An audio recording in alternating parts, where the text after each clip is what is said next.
persidangan kemarin yang mau saya luruskan di sini, aku juga mau menyampaikan juga kepada bapak-bapak yang ada di sampingnya Pak Su, harusnya juga lebih mengingatkan bahwa hari ini tuh sidang mediasi, harusnya beliau datang karena menurut chat juga katanya kita selesaikannya secara mediasi, bahkan media juga sempat kan mempertanyakan, oh iya saya kan nanti akan lewat proses mediasi, ya berarti dia menyetujui mediasi. Saya ikutin aja, saya cuma disuruh ini aja ngurusin untuk operasional ATK memenuhi gugatan pertama aja biar cepat selesai gitu ya. Sebenarnya udah sepakat, tapi kok pada praktiknya malah ini bukan masalah yang harus dibesar-besarkan, ini masalah keluarga loh gitu loh. Kan proses mediasi ini kan aku butuh transport bolak-balik ke pengadilan ya, jadi harusnya kalau emang agendanya mediasi kan kita cari jalan keluarnya.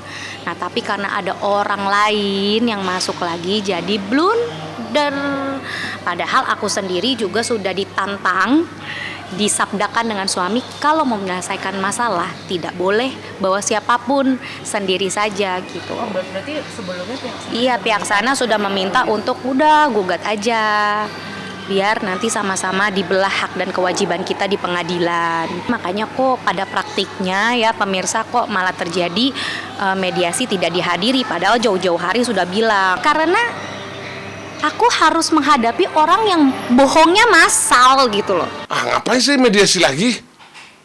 Kalau memang mau cerai ya sudah, pembuktian aja di muka persidangan, ya seperti itu loh.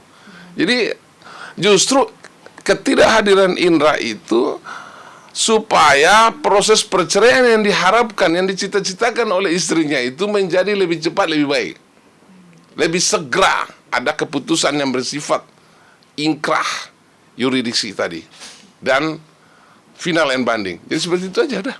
Kalau talak memang belum ada ya, jadi memang itu kemarin prosesnya masih mau mediasi kan ya, gitu ya. Karena kemarin saya alasan nggak datang, saya ngurus pekerjaan, gitu ya, nggak bisa ditinggal karena bertepatan waktunya saya harus meeting, di mana saya juga harus ngejar rezeki dulu karena apa, untuk memberikan buat kebutuhan anak, gitu ya. Makanya saya pikir saya minta tolong sama abang, bang, saya sepertinya tidak bisa datang karena ada kerjaan yang harus saya bereskan supaya agar saya bisa mengalirkan rezeki buat dia dan anak. Aku dan Indra itu udah sepakat berpisah gitu, udah sepakat. Indranya sudah tidak sanggup membiayai lagi, jadi nanti tinggal dibelah ke pengadilan, tinggal majelis hakim nanti yang membelah hak dan kewajibannya aku dan anak aku nanti seperti apa terhadap Indra, karena yang namanya rumah tangga itu yang pasti harus ada nakodanya.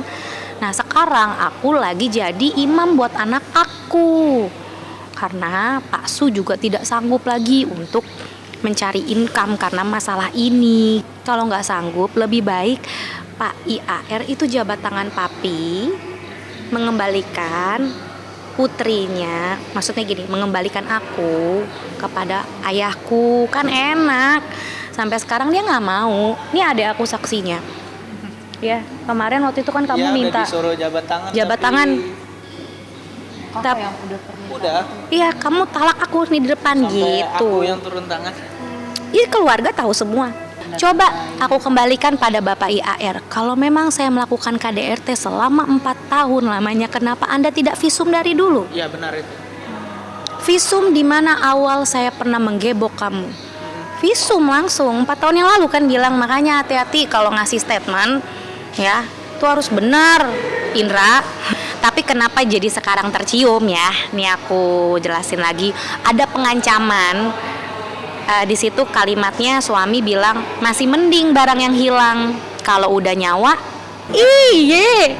Intinya dia bertahan karena aku pekerja keras. Soalnya saat itu rezeki aku lancar banget. Dia tuh tahu tuh. Dia tahu loh. Dia sampai ngomong, sumpah kalau kayak gini caranya kamu aja nyari nafkah. Dia ngomong begitu. Sebel gak sih Indra? Ih. Jadi kalau untuk pembayaran KPR atau sekolah gitu, dia suka bilang gini, sayang ada duit nggak? Sayang Ya sayang, ada duit nggak? Kamu bayar ini dulu sayang. Gimana kita mau marah?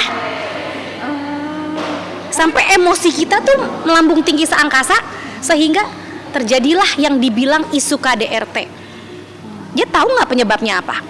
Kalau terjadi perselisihan, bisa nggak dia jawab? Bahwasan kenapa aku tarik handphonenya sampai terjadi perselisihan, seolah isu KDRT. Tanya sama dia, reka adegan dulu dong. Saya hanya mengatakan suatu kebenaran kan. Jadi kan abang saya bilang kalau kebenaran itu harus diungkap, nggak boleh kebenaran itu ditutup-tutupin, gitu kan. Ya, saya hanya mengungkapkan kebenaran itu aja sih. Itu udah mulai terjadi saat 4 tahun terakhir lah ya. Itu udah mulai udah mulai berlangsung saat 4 tahun terakhir sih ya. Intimidasi, penghinaan, cacian, sampai akhirnya kekerasan. Itu 4 tahun terakhir gitu ya. Dan berapa kali jumlahnya saya juga nggak ingat, tapi pastinya udah lebih dari 3 kali. Jadi Pak Su itu emang terbiasa mengunduh aplikasi-aplikasi jodoh, biro jodoh, dan game online. Dan dia tidak memakai nama asli, dia pakai nama fiktif. Misalnya Alvaris Gunawan, misalnya gitu. Nah, nanti perempuan-perempuan tersebut di-chat sama dia satu persatu untuk kenalan. Jawabannya, itu siapa? Enggak, itu bukan aku, dia bilang gitu. Dan waktu itu almarhum ibunya pun juga sempat menengahi. Jadi jangan pikir ini belum pernah dimediasi, ibunya pun juga malu. Jadi waktu itu ibunya juga bilang, aduh, kalau menurut Pak Su kan di statement dia, kadang-kadang Cika suka emosi membabi buta, katanya, cemburu. Aku itu bukan tipe orang yang bercemburu, aku tuh realistis. Cuman memang aku itu tipikal orang yang kalau udah ngeliat, besok lagi aku pura-pura nggak tahu. Terus udah gitu Pak Su itu punya kebiasaan di mana dia suka lupa sama kebohongannya.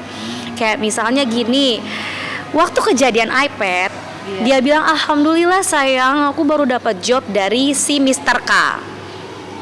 Mr. K ya, ini teman kita berdua ya. Terus aku chatting si Mr. K, Masya Allah, tabarakallah, makasih ya Mr. K, berkat lo suami gue jadi punya pekerjaan lagi. Ternyata pas waktu aku tanya dengan Mr. K, enggak, proyeknya nggak dari gue. Mana gue tahu? Sampai sekarang belum tahu tuh. Nggak tahu. Nah, kenapa terkait mandi game ini aku jadi muarah semuarah-marahnya?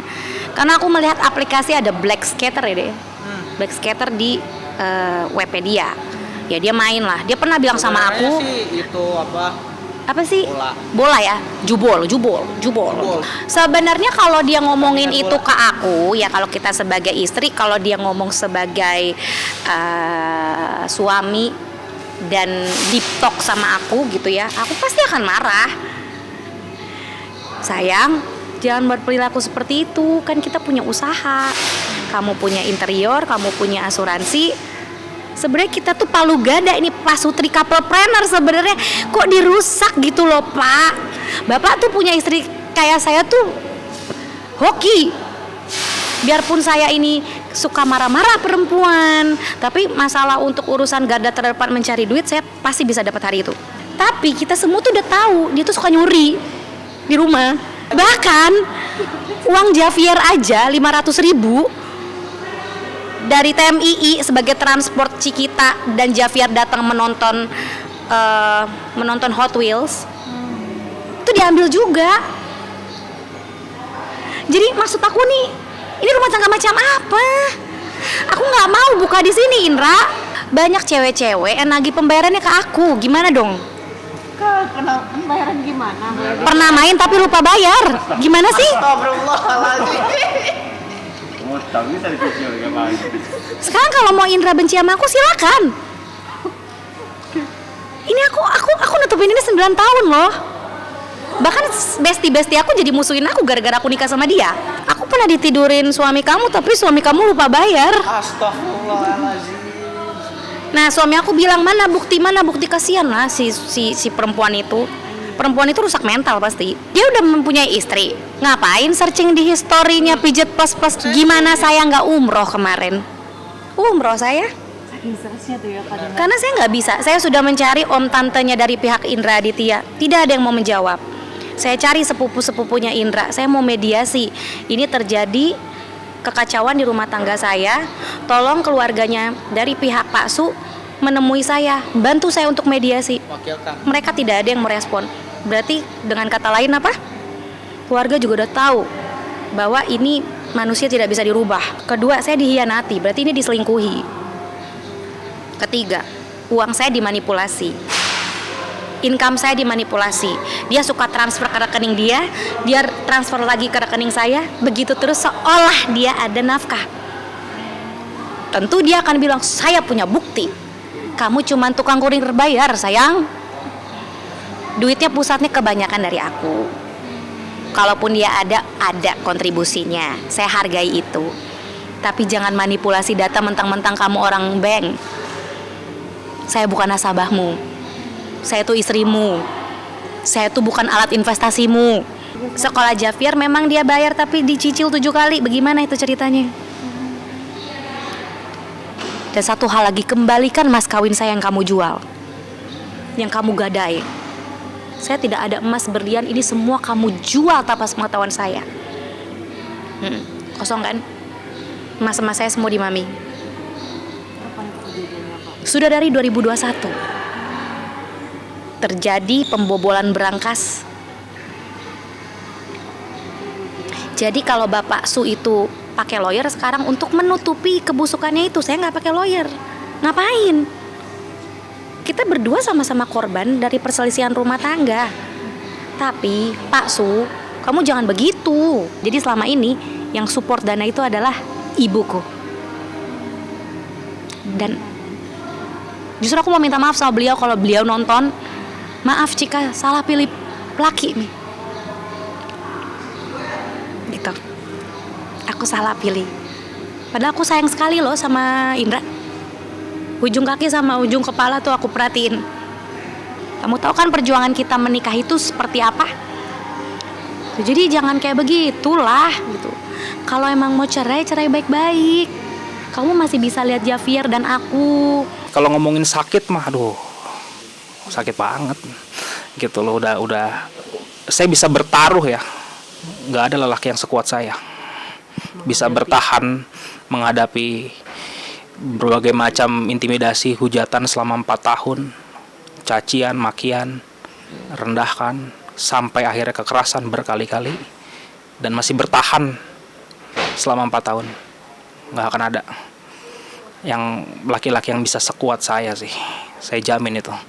Rata-rata laki-laki dibentak sedikit udah keluar rumah gitu loh. Saya udah kesekian kali, mungkin limit ya.